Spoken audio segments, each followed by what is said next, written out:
সদায় যেনেকৈ আপোনালোকৰ সন্মুখত ভাতৰ কাঁহীখন লৈ পিনি আহোঁ, আজিও তেনেধৰণেই আহিলোঁ। এইফালে পিঁয়াজ আৰু এইফালে আছে বডিমাহ আৰু আলু ভাজি, লগত আছিলে আজি মুড়িগণ্ডা, আৰু এইফালে আছে দাইল। আপোনালোক ভাত খালে যদি বনাই খোৱা খাই বৈ লওক, আৰু মোৰ ভিডিঅ' চাই শিকিবলগীয়া কিন্তু একো নাই, আৰু কাৰোবাৰ হানি হ'বলগীয়াও একো নাথাকে। আৰু এতিয়া লাহেকৈ, কাৰণ আমাৰ অসমীয়াৰ মেইন ভাত সাজ, ভাত নহ'লে আমাৰ অসমীয়া মৰম, সেইটো কাৰণে ভাত সাজ খাবই লাগিব নহয় জানো। ভাতটো খাই লওঁ। মানে কি হয়, ভাত সাজ খাওঁতে আপোনালোকক নেদেখুৱাকৈ মই ভালেই নলগা হৈ থাকিলে সেইটো কাৰণে দেখাই কিবা এটা ভাল পাওঁ। যি খাইছোঁ, কেতিয়াবা যদি নিমখ ঢালিও খাইছোঁ সেয়াও দেখাইছোঁ, কেতিয়াবা যদি পানী ঢালি খাইছোঁ তাকো খাইছোঁ, দেখাইছোঁ। এনেধৰণে কিবা এটা ভাল লাগে। আপোনালোকৰ মৰম আৰু আশীৰ্বাদত আজি দুই এজন চিনাকি হৈছোঁ, খুবেই ভাল লাগিছে মোৰ। সেইটোৱে মানে মোৰ কাৰণে বহুত, পইচাটো বুলি নহয়। সেয়ে ৰাতি ভাত সাজ লৈছোঁ যেতিয়া বন্ধুসকল, ধুনীয়াকৈ খাই বৈ লওঁ, আৰু লাহেকৈ আকৌ অহাকালি যদি জীয়াই থাকোঁ এনেধৰণে আকৌ একাঁহী লৈ আপোনালোকৰ সন্মুখতে বহিম। এতিয়ালৈ চুৰু কৰোঁ। জয় শ্ৰীৰাম। মানে আৰম্ভ কৰোঁ।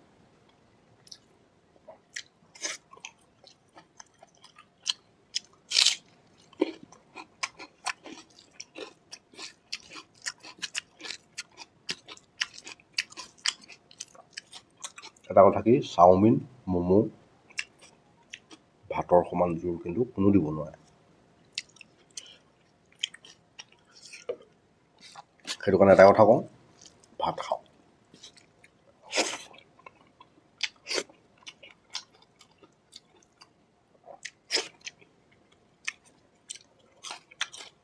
লাগিলে এমুঠি খাওক, ভাত খাওঁ। চাওমিন ম'ম' নহয় কিন্তু।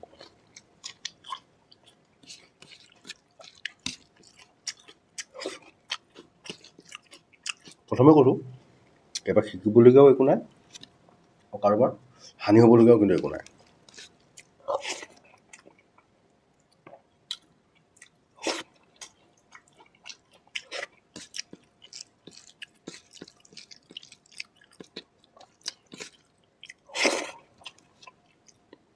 আৰু এই থালিখন দেখাই পিনি যদি মই ইনকাম কৰাৰ ইচ্ছা থাকিলেহেঁতেন বা ইচ্ছুক থাকিলেহেঁতেন, তেতিয়াহ'লে মই আজি লোকৰ চাকৰ হৈ নাথাকিলোহেঁতেন। তেতিয়া মই সদায় ভিডিঅ'টো লাগি থাকিলোহেঁতেন। আজি 2-3 দিন ধৰি মই ভিডিঅ' দিব পৰা নাই। শ্বৰ্ট ভিডিঅ' মানে কিবা এটা খাইছোঁ দেখাইছোঁ, সেইটো বেলেগ কথা। এনে লং ভিডিঅ' কিন্তু দিয়া নাই।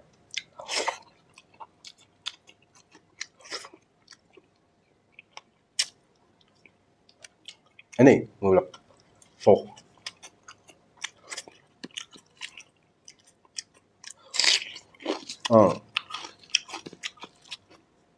কিছুমানে যে কয় বোলে ফেচবুক কৰিলে পইচা নাপায়, কিবা কথা বুলি। পইচা পায়, কিন্তু যদি ৰেগুলাৰ ভিডিঅ' কৰিব পাৰে। এতিয়া আমি কৰিব নোৱাৰোঁ, সেইটো আমি নিজৰ কৰ্ম কৰিবলগীয়া হয়। একচুৱেলি ইনকাম কৰিম বুলি আমি মানে ফেচবুক খোলাও নাছিলোঁ। 2-এজনৰ লগত চিনাকি হ'ম, ভাল লাগিব মনটো। কাৰণ ডিব্ৰুগড় তালৈ যোৱা নাই, তেখেতসকলৰ লগত চিনাকি হৈছোঁ। গোলাঘাট যোৱা নাই, চিনাকি হৈছোঁ। গুৱাহাটী যোৱা নাই, চিনাকি হৈছোঁ। সেই এনেকেই এখন মানে ঘৰ গঢ়ি উঠিছে। 98,000 এখন ঘৰ, আৰু খুব কম দিনৰ ভিতৰত আপোনালোকৰ মৰম আৰু আশীৰ্বাদ পালে হয়তো চাগে 1 লাখৰ এখন ঘৰ গঢ়ি উঠিব আমাৰ। পইচা ডাঙৰ কথা নহয়। পইচা ঘটিলেও সেই জীয়াই থাকোঁতেই আকালবিলাক, মৰি যোৱাৰ পিছত কিন্তু আমি মাত্ৰ 200টা 300টা বা 400টা আমি বাঁহৰ চচালি নিব পাৰিম, আৰু এখন বগা কাপোৰ নিব পাৰিম। তাতকৈ অত্যাধিক একো নিব নোৱাৰোঁ। এই জীয়াই থাকোঁতে কিন্তু আকাল সকলোৰে আছে, জানে।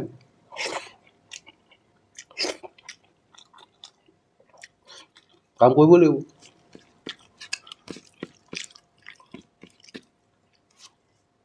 এই 10 আঙুলি আৰু এই দেহটো যিদিনালৈকে জীয়াই আছে সেইদিনালৈকে কৰ্ম কৰিয়ে খাম। এই ভাত সাজ দেখাই কিন্তু ইনকাম কৰি কিনি ঘৰ নচলোৱা হ'ব, সেইটো কিন্তু চিধা কথা।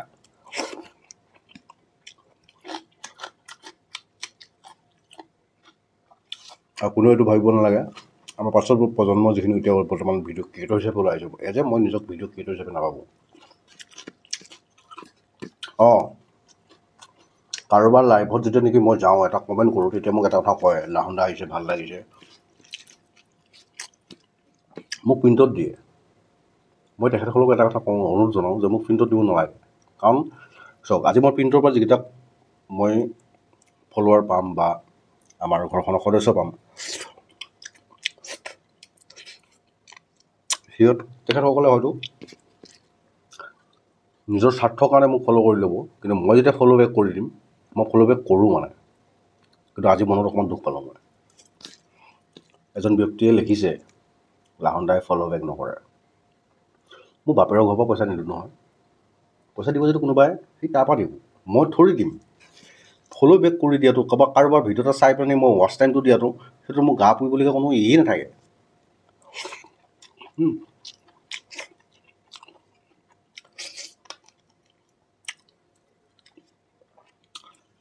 মই কাৰোবাৰ লাইভত গৈ প্ৰিণ্টত বহি কিনি মই ফলোৱাৰ গোটোৱা মানুহ মই নহয় মানে। মইতো নাভাবোঁ মানে। লাইভ মই খুব কম আহোঁ। কেতিয়াবা মন গ'লে মোক আমাৰ ঘৰখনৰ সদস্যসকলক লগ পাবলৈ হ'লেও কেতিয়াবা পটককৈ আহি যাওঁ লাইভত। মোৰ লাইভৰ কোনো লিমিট নাই। আমি প্ৰথম এই 10 আঙুলি আজৰিব লাগিব, যে আমাৰ ঘৰখন শান্তিময় হৈ চলিব পাৰিম।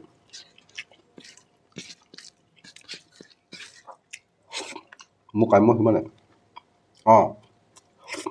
কোনোবা এজন নতুনকৈ ক্ৰিয়েটৰ ওলাই আহিছে ভিডিঅ' ক্ৰিয়েটৰ হিচাপে, সিহঁতক আমি সহায় কৰাটো কিন্তু আমাৰ কৰ্তব্য।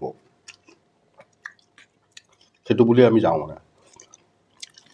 কিন্তু কিছু সংখ্যকে আকৌ সেইটো নাভাবে।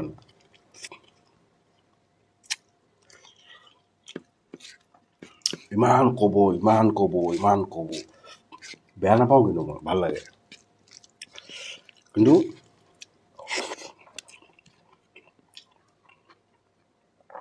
যতদূৰ সম্ভৱ আমি সিমানৰ যোগ্য পাত্ৰ নহয় চাগে।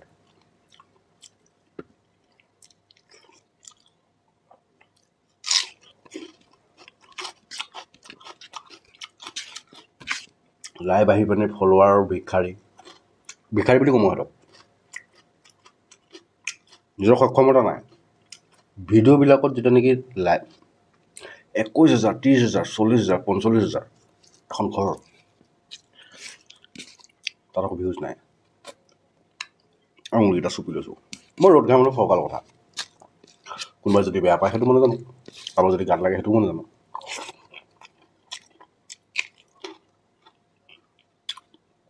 নিজৰ অৰিজিনেল কণ্টেণ্ট দিয়ক, আগুৱাই আহক। কাম আছে। ফুল বিচাৰি ইটো বিচাৰি সিটো লাভ নাই। হঠাৎ কাইলৈ বন্ধ কৰি দিব মেটাই ফুলৰ অপশ্যনটো, তেতিয়া কি কৰিবি? মই চেলেঞ্জত লাগি থাকিব নোৱাৰোঁ, কাৰণ মই সেইটো প্ৰায় ইনকামৰ লগত নহয় না। বন্ধুত্বৰ এখন ঘৰ গঢ়িবৰ কাৰণেহে মই আছোঁ।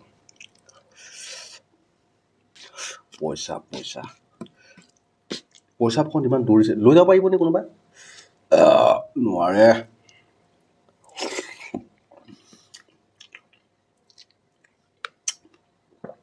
জন্ম হৈ যিদিনাখনি আহিছোঁ সেইদিনাখনি মই এটা বস্তু লৈ আহিছোঁ, লগত মৈদামটো। সেই মৈদামটোৰ লগতে আমি যাবগৈ লাগিব। ইয়াৰ মাজত অহংকাৰী ভাৱবিলাক দেখায় কিবা লাভ আছে জানো চাগে? এবাৰ নিজে ভাবিবচোন দেই।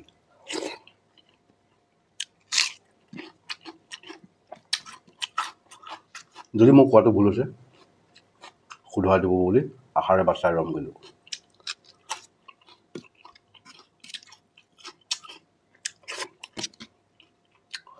আহিছোঁ যি বাটে সেই বাটে যাবই লাগিব।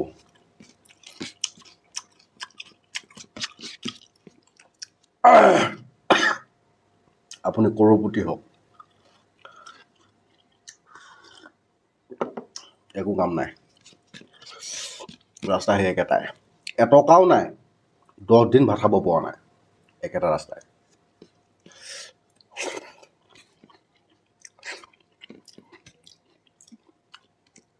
সেইটো কাৰণে মই এটা কথা কওঁ, লখিমপুৰৰ লক্ষীৰাম, নাৰায়ণপুৰৰ নায়ন, গুৱাহাটীৰ গংগাধৰ, সিহঁতক আমি চিনিয়ে নাপাওঁ। এতিয়া কি কৈছে, কি দৰকাৰ আছে? সিহঁতক মাথা মাৰি দেখি লাভ নাই নহয়। পিছফালৰ পৰা টনা মানুহক নেওচি নাকৰ পোনে যিটো আমাৰ গন্তব্যস্থান উপনীত হোৱাটো আমাৰ নিজৰ লক্ষ্য কৰিব লাগে। বাকী বাদ দিয়ক।